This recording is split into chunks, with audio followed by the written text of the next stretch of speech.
To me, the world is at crossroads. That there is a rise of authoritarian governance. It's a very interesting divide. Earlier it was between democracy and communism. Now it is a clear divide between the way you run government. Authoritarian, one-man show, centralized, high-handedness, command and control. On the other hand, collaboration, cooperation, communication, co-creation. Fine, we were not there to criticize anybody.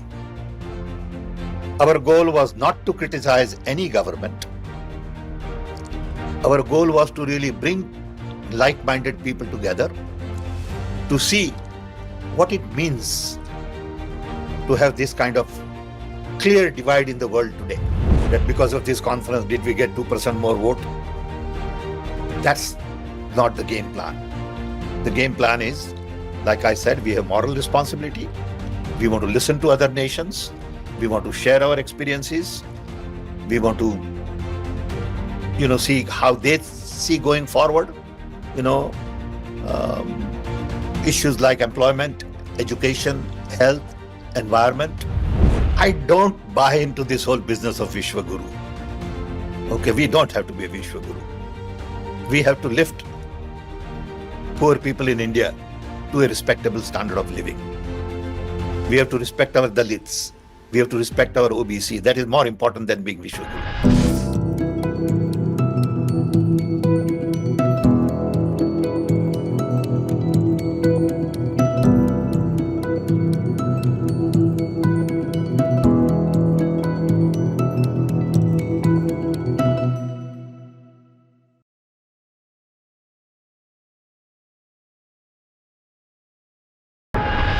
Hello and a warm welcome to HW News Network, your one-stop show, truth be told, for some engaging and thought-provoking conversations. 25th and 26th April, some 100 nations and more than 450 delegates had gathered in Hyderabad for a Bharat Summit, which was organized by Congress under the aegis of the Telangana government.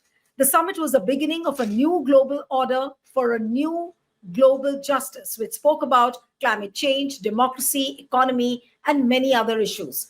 Now, this was the first biggest summit which Congress held after the Bandung Conference of 1955. Rahul Gandhi attended this event. It was not a small feat, and the Grand Old Party had to sail against many odds as the central government tried to create many roadblocks. Now, the man who conceptualized this Congress gathering of all the progressives and the liberal forces is Sam Pitroda. Everybody knows, he doesn't need an introduction. And I thought of speaking to him about this new global order, which was conceptualized through this Bharat Summit. Thank you so much, Mr. Sam Pitroda, for joining us on Truth Be Told, which is HW's special program. And I'd be delighted to speak to you about this Bharat Summit, which was held over 2 days on 25th and 26th. The first question is that what kind of a challenge was it for the Congress party to hold a conference like this? Because I'm told that there were many roadblocks which were tried, which were created by the central government, especially the MEA. Well, Neelu, thank you very much for the opportunity. I wish Bharat Summit had gotten lot more exposure in India. Unfortunately, Indian media took very little interest. To me, the world is at crossroads. If you look at what happened after Cold War, it was clear that democracy is winning. A lot of the new countries coming out of former Soviet Union preferred democracy. Many people wrote about the fact that this is an end of communism and victory of democracy. Unfortunately, when you look at the reality today, because we had in 2024 elections in more than 64 countries, and the results tell us that there is a rise of authoritarian governance. It's a very interesting divide. Earlier it was between democracy and communism. Now it is a clear divide between the way you run government. Authoritarian, one-man show, centralized, high-handedness, command and control. On the other hand, collaboration, cooperation, communication, co-creation, because many believe that in democracy you don't get the efficiency. So we are going through a very difficult time, and we are the largest democratic party in the world. Congress party has given direction in the past during non-aligned movement. Congress party spoke on many occasions on Africa and many other issues. And some of us felt that Congress party should host a conference like this. Many countries came together because Progressive Alliance is a group of political parties committed to democracy, rule of law, independence of institutions, free press, justice, freedom. And there are more than 100 countries in this group. So when we proposed the idea, they were very keen and excited that India, being the largest democratic party in the world, would host this. So the idea was conceived during our meeting in Chile.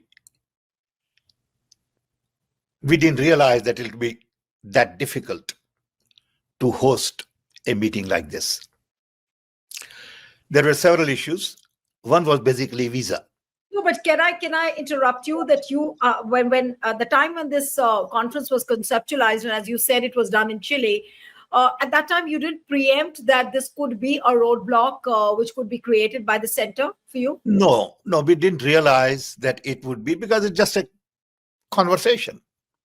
I mean, what is the problem in having open conversation on democracy? You know, it's okay. Somebody may agree with you, somebody may not agree with you. That's fine. We were not there to criticize anybody. Our goal was not to criticize any government. Our goal was to really bring like-minded people together to see what it means to have this kind of clear divide in the world today. No, but now the conference is over. Even I was there for 2 days in Hyderabad. Now that the conference is over, do you feel that this conference posed some kind of a threat for the central government here in India? No, I don't look at it that way. Idea was not to have a threat for central government. The idea was to really have a fair conversation at a global level.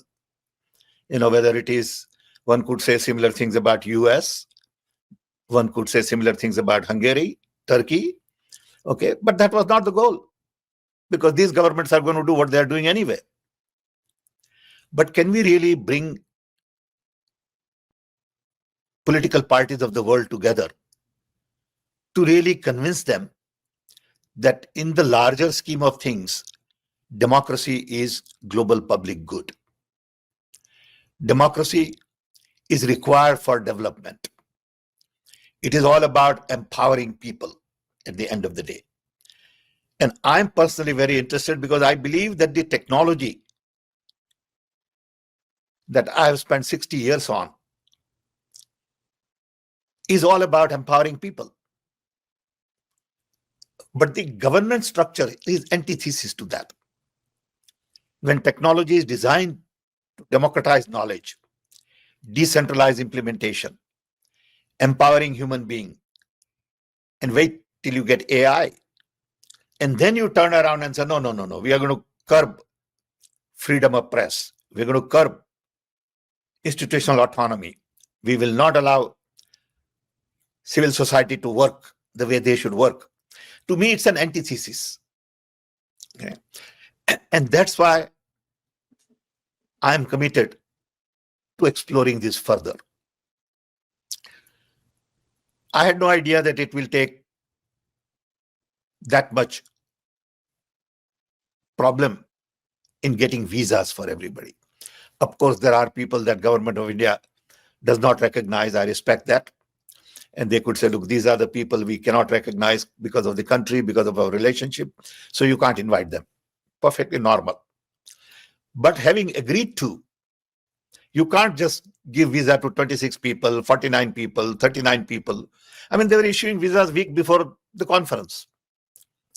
It was a huge problem for us because the guests were worried, saying, how do I make my travel arrangement? When do I go to the Indian consulate? Okay. And Indian consulate also, I'm told, I'm not, uh, sure of it, but I'm told, and by several people, that Indian consulate in their countries also didn't make it easier for them to get a visa. So that was one major hurdle we found. And do you think that this visa problem was deliberately created? It was deliberately I don't engineered? know. Throttle the con- I don't know. Maybe they were too busy. Maybe they thought it was not that important to issue visa in time. The visas could have been issued a month ago. No, but it could be insecurity as well. It could be insecurity on the part of the central government that how on earth can Congress pull off an event like this? Well, I wouldn't comment on that, because that's not how I work. Okay. But I wish we were more generous in issuing visas, at least in time. I'm not saying bend your rule and issue visa to somebody you don't want to issue visa. That's okay. That's your privilege as government. And we respect that. Then there were issues in terms of also operation within the party, which is normal in Indian situation. The conference was in Hyderabad. We had a good team. Local government did a good job. They have excellent facilities in Hyderabad. Chief Minister, Deputy Chief Minister, and Minister of IT and Business were very cooperative. So all of that went well. But the kind of support I would have expected on social media and communication and all, we partly didn't get. And it may have to do with the terror event in Kashmir. No, but when you say that you didn't get that kind of support from the social media, are you pointing fingers at your own social media department? No, I'm saying overall attention. No, I'm saying overall attention on social media nationwide. I'm not talking about party. Okay, nationwide, social media was busy, rightfully so, on terror, Kashmir event. And as a result, this event got sidelined, which is okay. All right. Even Rahul had to go to Kashmir on 25th. Earlier, he was supposed to be in Hyderabad on 25th. Fortunately, he could juggle his program and even for a few hours came to Hyderabad on 26th, which made all the difference. All delegates were excited to see him. There was a lot of energy at that event. Rahul spoke well. Other speakers who were with him on the podium spoke equally well. And I think overall event was good. And we need to do more of this because if we don't talk about democracy, freedom, justice, we may get dragged into a situation where people will accept a new norm.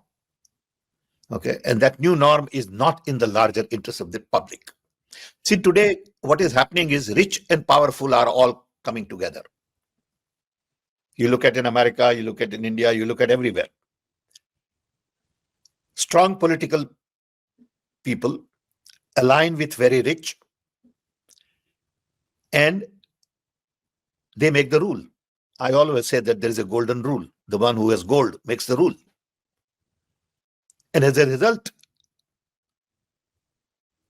we really don't pay attention to environment, attention to employment, economy, and especially people at the bottom of the economic pyramid.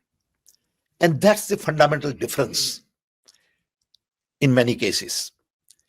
The authoritarian regime, it seems, is more geared towards top down,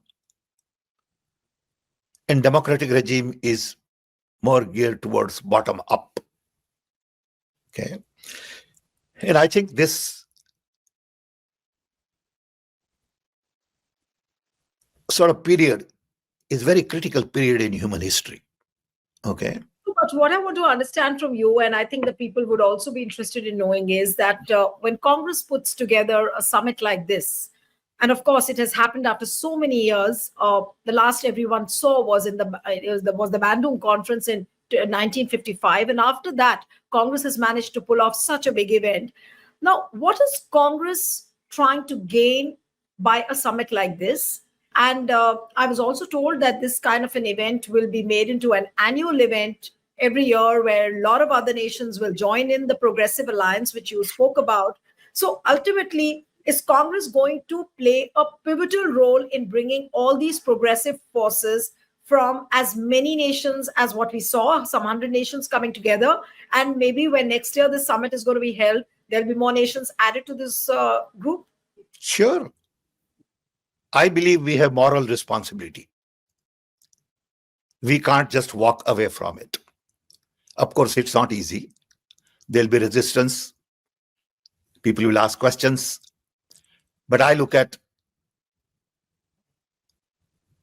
people like Mahatma Gandhi, Pandit Nehru, Subhash Chandra Bose, Maulana Azad, Rabindranath Tagore. And I said, what would they do in a situation like this? Will they keep quiet? Will they allow authoritarian forces to take over? So the fight is very real. And the fight manifests in many different ways. In authoritarian regime, we have seen that there is always this divide. It could be a divide based on race, religion, could be a divide based on migration. And when people talk about migration and all, I remind myself that the story of human civilization is all about the story of migration. We all migrated from somewhere. All of us came from Africa. Some went left, some went right, some went up. And it has been a constant crossbreeding going on. Even today it is going on in a big way. Okay.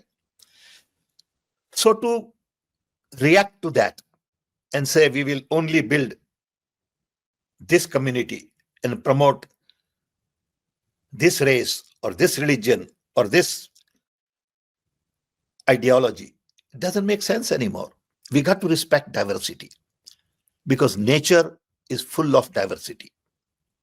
There is diversity everywhere. And that's a way of life. We should celebrate diversity. And that's why I think, going back to your original question, I believe we have a moral responsibility. And we will learn in the process. We'll also make mistakes, this time almost 100 parties came, and I'm sure next time 150 parties will come. We'll be little. So has Congress decided on making this event into an annual event every year? And what are the gains which I may ask Congress? What is the kind of gains which Congress is looking at? I don't think it is a matter of gains. As I said earlier, it's a matter of moral responsibility. Some of these small countries need support. They need direction. Especially countries in Africa were so thrilled. I asked you this specific question on gains was, Mr. Pitroda, that I also saw a large number of people from the diaspora also who attended the event. And we already, make comparisons, and media tends to make those comparisons, that BJP has a very aggressive diaspora, which is working overtime for the party. So from events like these, does Congress stand to gain in terms of the diaspora also, with more people from the diaspora and NRIs supporting Congress, and then ultimately also benefiting the party in some way or the other? Time will tell. Okay, but it is not about mobilizing diaspora. It's about mobilizing global opinion. And diasporas are part of it. The other day we were talking about diasporas, and I said, look, you must remember that Indian diaspora brings in $120 billion a year into the country as income. I mean, that's a huge number. Indian diaspora also brings in $200 billion worth of software and service export. This 320 billion a year really makes what India is today. Let's not forget. Of course, there are other things. But this is the driving engine. Whether diaspora is BJP or it is Congress or some other party, doesn't really matter. It's okay, people change. But I want people to realize that the future lies in empowering people. Future lies in democracy. Future lies in diversity, inclusion. Future lies in handling, like Rahul has been saying, OBC, Dalits, and others, so they get more opportunities. So future also lies in technology.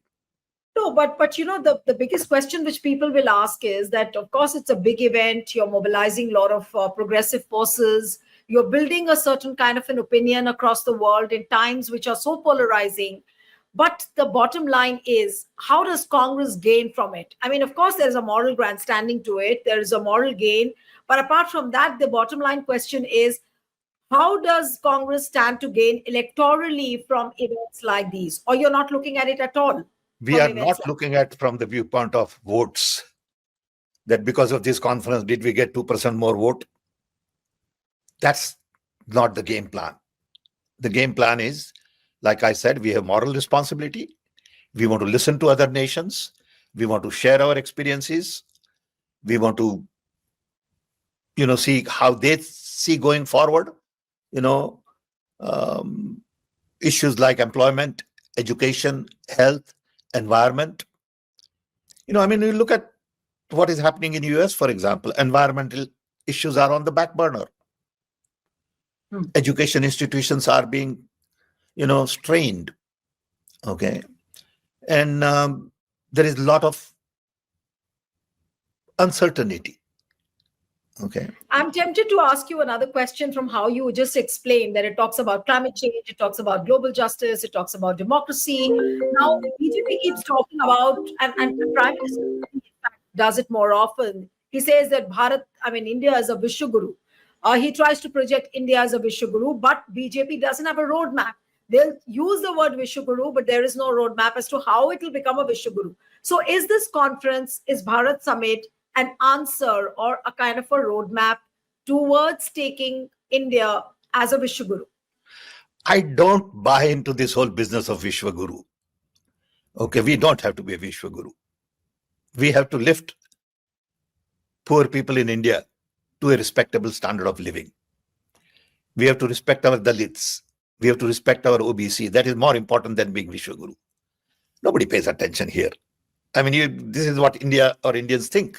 You come here and look at the media, even the incident in Kashmir, it's hardly reported in papers here. Okay, to us it is 24-hour, news, which is okay. But let's not be under wrong impression that we are Vishwaguru. No, we don't have wherewithal. Prime Minister Modi so frequently uses this word Vishwaguru. It's used to death almost. But we do not know how it is. Yeah, but one of the problems in authoritarian regime is they say anything. They don't mean what they say and they don't say what they mean. Okay, so you can say anything. See, you look at misinformation campaign that goes on. Systematically well-organized, well-oiled, well-funded machine. Attacking people, their characters. Okay, that's not democracy. Okay, false court cases, harassing people. Okay, that is not democracy, but that goes on. Okay, So I don't think we should really get excited about being Vishwaguru. Okay. People have their own issues to deal with. They are dealing with it. If we can help them here and there, well and good. Okay. But we don't have a formula, okay, that we can give to other people because we haven't done our job yet. Okay. We will become real Vishwaguru when our economy quadruples. Okay. Money talks. Okay. Today, China is on the world map because China is the second largest economy in the world. Okay. See, if you really look at this whole issue differently, after Cold War, everybody still assumed that world will be dominated by US and Europe, little bit of Russia. The rest of the countries are still going to be poor because they are new countries, just got independence. And nobody really paid much attention for a while until China started rising. All production went to China. Then everybody woke up saying, wait a minute, we have lost the ground. Okay. These countries can grow. They can build things. They have technology. Today it is China, tomorrow it will be India. So some forces want to go back to what it was. It's not possible.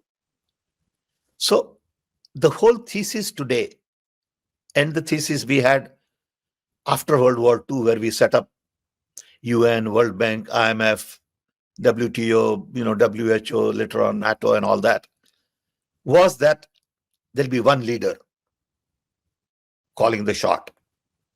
Even America wants to do that today. I think now time has come because of hyperconnectivity to have network of nations. Right.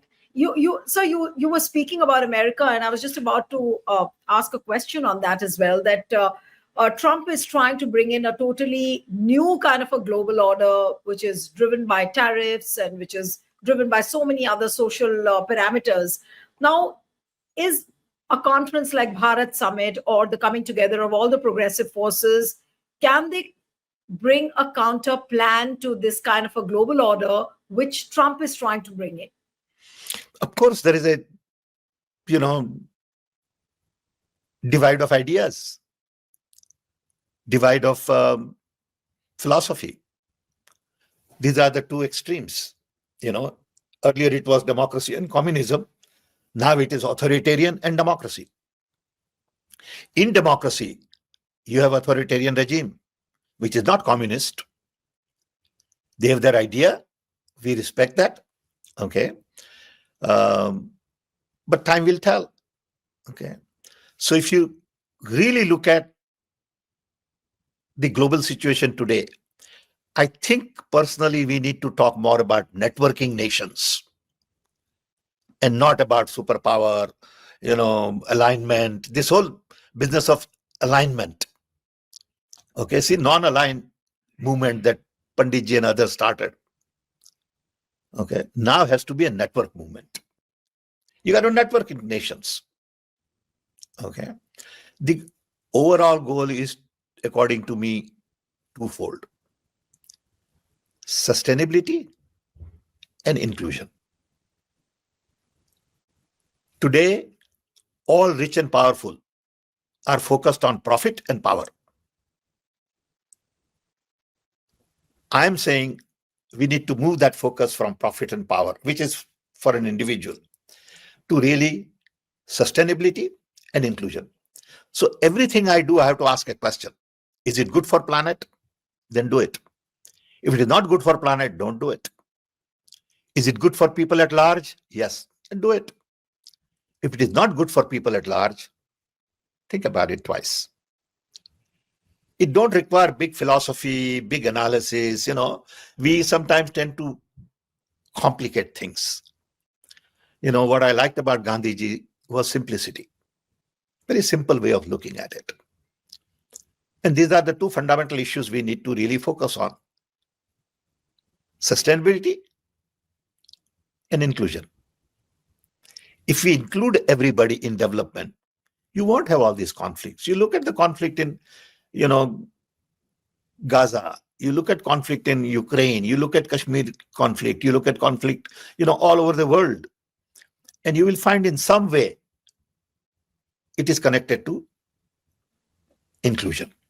So, Will, is it, on all these issues, whether it is sustainability, whether it is inclusion, whether it is things related to democracy, all the parameters which we have been discussing over the last almost 28 minutes, Mr. Pitroda, that will Congress find answers to all these issues?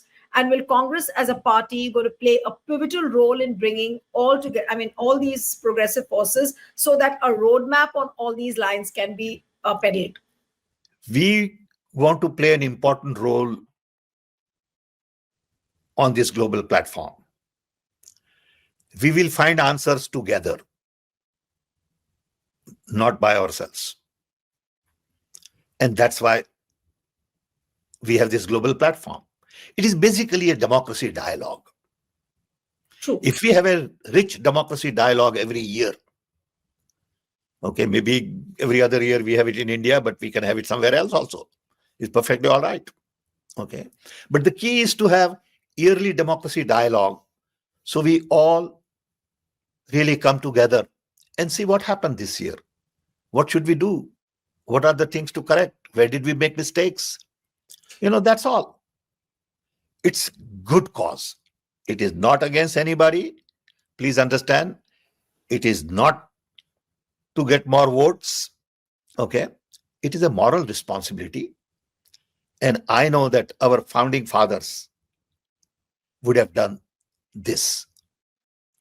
And I'm glad that we have support from Congress party leadership.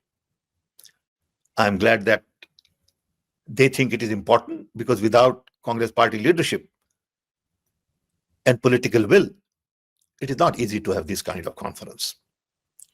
And I personally want to thank, government of Telangana, Chief Minister, Deputy Chief Ministers and others, because they have excellent facility.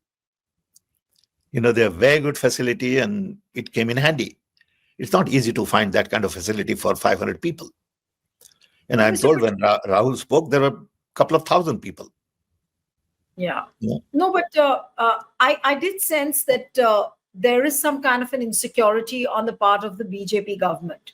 Why do you think that is? You have to ask them. Okay, I don't know. There's nothing to be insecure about. Why should you be insecure about? This is our moral responsibility. Okay, we will keep doing this. Okay, of course, there will be roadblocks like we had this time also, but that's part of life. We have to fight that. So what is the plan now for the next conference? I'm sure it is going to be held next year sometimes, and you'll be doing a lot of planning on it. But what is the kind of message at the end of this conference which you would give to the people? We have a document, which is Declaration, Hyderabad Declaration. It's an excellent document. We all worked on it. It is being fine-tuned and all. Everybody has agreed to it. People made changes, as they saw it from all over the world. And that document will be published as Hyderabad Declaration. Okay. Then in between, there are lots of conferences going on. I was just talking to Progressive Alliance yesterday. I had a long chat with them. And there is a conference in Scandinavia where the new Prime Minister is going to be, celebrated. We have another conference in Brazil coming up. So there are lots of little things going on all over. Now, I can't go to everything. I don't travel that much anymore. Given a choice, I do it on Zoom. But there are other young people who can go learn, interact, meet, and grow. So within party, there are all kinds of young people who can go to these events and meet people and, build relationship. Right. So how what is going to be your role in the future conferences? Not this Hyderabad, because we didn't see you there, but in other conferences which are going to be held, what is going to be your role uh, as far as shepherding this entire initiative is concerned? Whatever they want me to do, whatever they want me to do, I will do it. Okay. I don't need a formal role. Okay, but I'm in the background. I'm thinking. I'm writing. I'm, sort of on media, on and off. I don't do too much tweeting between, because I don't have time and I don't want to get into all this halagulla because there's just too much noise unnecessarily.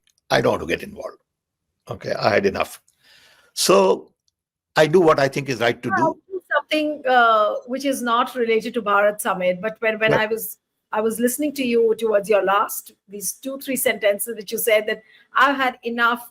And, many people try and connect your name with too many controversies. Sometimes your statements get distorted. You're quoted out of context.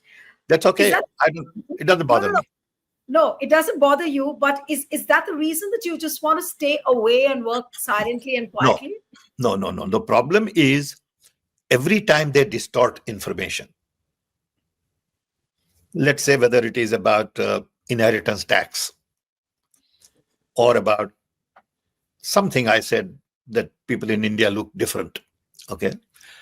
As soon as it becomes headline, my children, my wife, my nephews, my cousins, my friends, they all keep calling me. Have you seen this? Did you see this? Okay. I can't deal with that. That's all. Forget about public. Okay. It is my own family, get worried saying, why did you say it? But I didn't say that. But they say you said it, but they're wrong. They're lying. Okay. But how could they be lying? Of course they are lying. I never said that. Whether it is hua to hua or whatever, you can twist. You can twist this interview also. So the advice would be don't give interview. You see, that's the advice by lots of people. And again, the same thing by your party people also, that Mr. Pitroda. Everybody, including family. But I said, look, I have a moral responsibility. Look, I'm an 83-year-old man. Okay. I don't need advice from you guys. Of course, I make mistakes. I'm willing to make mistakes. Okay. And some people say, oh, but you're, complicating our life, our narrative. No, I'm not that important. Okay. I'm not important to complicate anybody's life. Okay. I don't have any big post. No, but who directs you in the Congress party? Is it like you are very pally with Rahul Gandhi, we are told. So is it Rahul Gandhi who actually tells you to do things, or you do your own stuff and Rahul I do my own stuff and I brief everybody. I don't do anything that is not right from my perspective. Okay. I want to help party. I don't need a job. I don't need designation. Okay. Okay. I'm too old for that. Okay. But I believe in the party. I believe in Gandhiji and Nehru and others. And Rajiv Gandhi gave meaning to my life.